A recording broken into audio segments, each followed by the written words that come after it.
आज की जो घटना मैं आप लोग को सुनाने जा रहा हूँ, बताने जा रहा हूँ, इस कहानी को हर किसी को सुनना चाहिए क्योंकि इस कहानी से बहुत कुछ सीखने को मिलता है।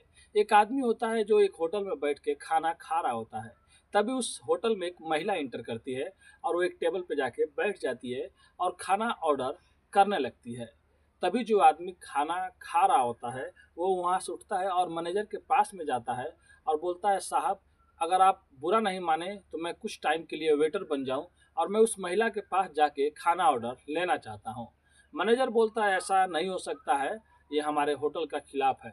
लेकिन वो मिन्नतें करता है, उसके सामने गिड़गिड़ाता है और कुछ चीज़ें उसको बताता है। उसके बाद वो मैनेजर मान जाता है। तब वो आदमी उस महिला के सामने जाता है और जाने के बाद बोलता है, मैडम आपको क्या चाहिए। जैसे ही वो महिला उस आदमी को देखती है, वो देखते रह जाती है और ये आदमी भी उस महिला को देखते रह जाता है। लेकिन फिर बाद में फिर से आदमी पूछता है कि आपको मैडम क्या चाहिए, जो बताएंगी मैं वो चीज़ लेके आऊँगा। लेकिन इधर जो मैनेजर से वो बताया रहता है, मैनेजर तुरंत पुलिस को फ़ोन करती है और पुलिस को फ़ोन करने के बाद पुलिस बाहर आके खड़ी हो जाती है। अब महिला जब इस आदमी को देखती है तुरंत उस होटल से बाहर निकलने लगती है, लेकिन तुरंत गेट पे ही उसको पुलिस पकड़ लेती है। बाद में उस होटल में जितने भी आदमी बैठे रहते हैं सब देख रहे होते हैं। तभी वो आदमी बोलता है कि आप लोग बैठे रहिए, आप लोग खाना खाइए। ये कोई और नहीं, ये मेरी पत्नी थी जो 4 साल पहले ही मर चुकी थी, लेकिन 4 साल बाद ही आज आकर होटल में मिली है और मैं इसकी वजह से 2 साल जेल में रह के आया हूँ।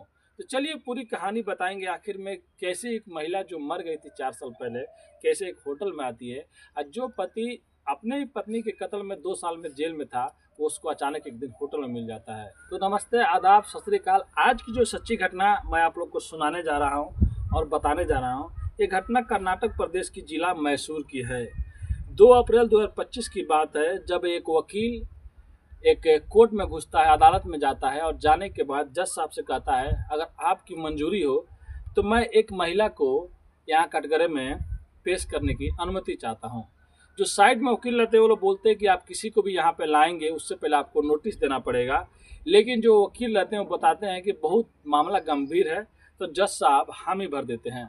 उसके बाद एक महिला को कटघरे में खड़ा किया जाता है और एक साइड में एक आदमी को खड़ा किया जाता है। जब जज साहब देखते हैं और जो चीज़ बताया जाता है जज साहब को, तो सब जितने भी लोग कोर्ट में रहते हैं, अदालत में रहते हैं, सब कोई देखने लग जाते हैं कि कैसे कोई महिला जो 4 साल पहले मर चुकी थी वो 4 साल बाद कोर्ट में आके खड़ी है, वो भी एक कटघरे में। अब जज साहब उस महिला से उसका नाम पूछते हैं तो पहले तो वो इधर उधर की बात बताती है, लेकिन फिर बाद में वो अपना नाम मलिंगे बताती है जो इसका रियल नाम रहता है। और जो आदमी दूसरे कटघरे में खड़ा रहता है उससे जब जज साहब उसका नाम पूछते तो अपना सुरेश नाम बताता है। उसके बाद वो पूछते हैं कि तुम तो मर चुकी थी तो अभी तुम जिंदा कैसी हो। फिर एक कहानी और बाद में बाहर से निकल के आती है। जो मलिंगे और सुरेश रहते हैं ये कोई और नहीं, ये पति और पत्नी रहते हैं। सन 2001 में इनका शादी हुआ रहता है और सुरेश और मलिंगी का, और ये दोनों लोग कूली का काम करते थे और ये लोग का जीवन अच्छे से कट रहा था और इनके 2 बच्चे भी थे। और लगभग 2020 में मलिंगे एक दिन शाम को गायब हो जाती है और गायब होने के बाद मलिंगे दोबारा कभी घर आती नहीं है। उसके बाद सुरेश और भी जितने रिश्तेदार रहते हैं या आस पड़ोस के लोग रहते हैं सब उस महिला को खोजने लगते हैं। अब सुरेश बेचारा परेशान हो जाता है और परेशान होने के बाद जो नज़दीकी पुलिस स्टेशन होता है कुशल नगर, वहाँ पे जाता है और अपनी पत्नी के खोने का रिपोर्ट लिखवा देता है कि मेरी पत्नी इतने दिन पहले गायब हो गई थी और उसके बाद वो मेरे को मिल नहीं रही है। अब पुलिस भी उसकी खोजबीन करने लगती है, लेकिन ऐसे करके करके 2020 बीत जाता है और 2021 आ जाता है। जुलाई जुलाई 2021 जुलाई में एक पेरियापट्टनम एक इलाका होता है, वहीं पे एक लाश मिलती है।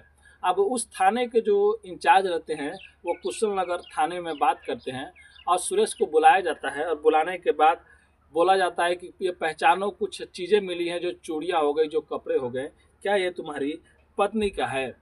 अब सूरज को कुछ समझ में नहीं आता है, लेकिन सुरेश बाद में इसको स्वीकार लेता है। सुरेश बोलता है कि हाँ यही मेरी पत्नी का है और यही उसके चूड़ी है। और जब पोस्टमार्टम होता है तो पता चलता है कि पोस्टमार्टम में ये पता चलता है कि कोई भारी चीज़ से उस महिला के सर पे मारा गया रहता है। और एक और इधर एफआईआर दर्ज होता है जो मलिंगे की मां गौरी ने किया रहती है बिट्टा डाड़ा पूरम में। अपराध नंबर 145 2021 आईपीसी की धारा 302 और 302 के तहत मुकदमा दर्ज रहता है कि मेरी बेटी को किसी और ने नहीं मारा होगा, जो इसका पति सुरेश है इसी ने मारा होगा।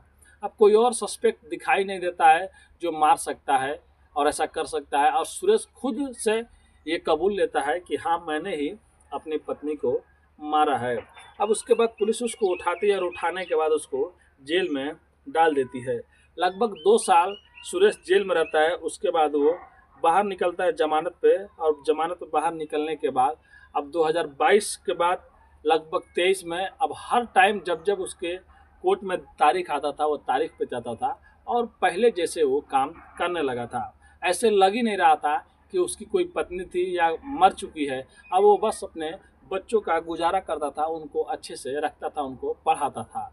लेकिन अचानक एक दिन जब वो रास्ते से गुजर रहा था और उसको थोड़ा भूख लग जाता है तो वो एक होटल में चला जाता है, और होटल में जाने के बाद जैसे वो खाना ऑर्डर करता है और खाना खाने लगता है, कुछ निवाले वो खाए रहता है, तभी एक महिला उसके अंदर दाखिल होती है। और जब वो महिला को देखता है तो महिला कोई और नहीं उसकी ही पत्नी मलिंगी होती है, जो 4 साल पहले मर चुकी थी और जिसके लिए वो सज़ा काट के 2 साल जेल में रह के आया था, और मलिंगी की मां ने ही एफआईआर दर्ज कराया था। अब उसके बाद वो मैनेजर को जाता है और बोलता है कि साहब देखो मेरे साथ में बहुत इंसाफ़ी हुई है, अगर आप बोलोगे तो मैं वेटर बन जाऊंगा, और वेटर बनने के बाद उस मैडम के पास में जाऊंगा, और इधर आप पुलिस को फ़ोन करके प्लीज़ पुलिस को बुला दीजिए जिससे वो गिरफ्तार हो जाए। फिर उसके बाद वो जब उसके पास में जाता है और उसको खाने के लिए पूछता है क्या आप खाएंगे, उसको मेन्यू दिखाता है, तब तक इधर पुलिस आ जाती है और मलिंगा को गिरफ्तार कर लेती है। और उसको गिरफ्तार करने के बाद फिर अगले दिन मतलब 2 अप्रैल 2025 को जब कोर्ट में पेश किया जाता है तो सबसे पहले तो जो जज साहब रहते हैं कहते हैं क्या आप लोग अप्रैल फूल बना रहे हैं, मतलब आज 2 अप्रैल है। लेकिन जो वकील साहब जो केस लड़ रहे होते हैं सुरेश के, वो बोलते हैं कि आज कोई अप्रैल फूल नहीं है, ऐसे तो होता होगा लेकिन जो आज कहानी जो चीज़ आपके सामने है साहब वो पूरी की पूरी हकीकत है। उसके बाद फिर से अब जो पुलिस वाले रहते हैं, अब जब सुरेश से पूछा जाता है कि ये बताओ जब तुम्हारी पत्नी जिंदा है, जब तुमने इसको देखा था तो तुम जो कपड़े या चूड़ी पहचाने थे या तुमने ये बात कबूली थी कि तुमने अपनी पत्नी को मारा था, तो सुरेश गिड़गिड़ाने लगता है, रोने लगता है। अब जज साहब को थोड़ा भी समझने में देरी नहीं लगती है कि शायद पुलिस ने ज़बरदस्ती इससे ये सब चीज़ कबूल कराया होगा।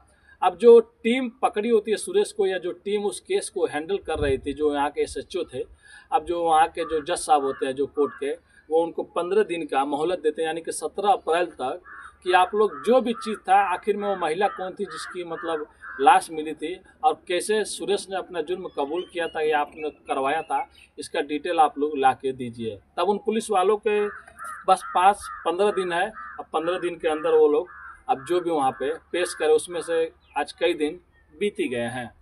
अब उसके बाद फिर बाद में जो सुरेश रहता है इसको अच्छी बाइज्जत बरी कर दी।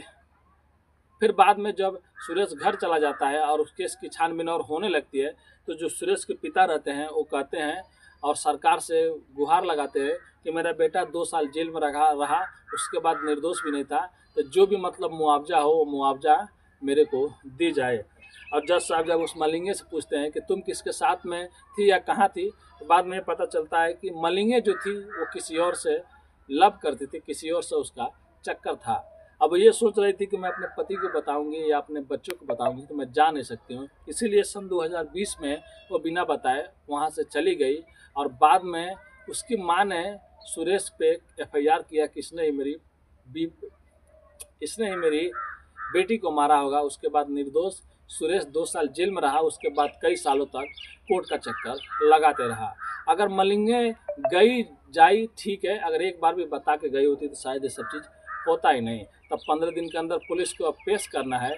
और उसके बाद यहाँ पे ये भी अब जज साहब ने बोला कि मलिंगे किसके साथ में गई थी या क्या कर रही थी, ये भी उसको साबित करना पड़ेगा कि जिसके साथ में सचमुच में गई थी या कहीं और पे वो थी। तो ये थी कहानी एक भूत की। जब वो कोर्ट में आई तो सब लोग यही बोल रहे थे कि देखो कैसे एक मतलब मरी हुई महिला 4 साल पहले जो मर गई थी वो अचानक कैसे जिंदा हो गई और इस कोर्ट में पहुंच गई। तो ये कहानी सुनाने का उद्देश्य किसी का भी दिल दुखाना नहीं है, और मैं भी यही चाहता हूँ कि सुरेश को इंसाफ मिले। और जो भी पुलिस वाले थे जो उन्होंने मतलब इतना जल्द इस केस को सलटा दिया, जिन्होंने जानबूझकर अगर सुरेश को फंसाया होगा या इस केस में ढिलाई किया होगा, तो 15 दिन के अंदर उनको भी जज साहब के सामने ला के सारा सबूत पेश करना है। अगर उनके में भी गलती है तो उनको भी ऊपर कार्रवाई किया जाए, और बोलने में कुछ गलती हो जाए तो अपने भाई को माफ़ कीजिएगा। अगर आप इस चैनल पर नए हैं तो चैनल को सब्सक्राइब, लाइक, शेयर कीजिएगा।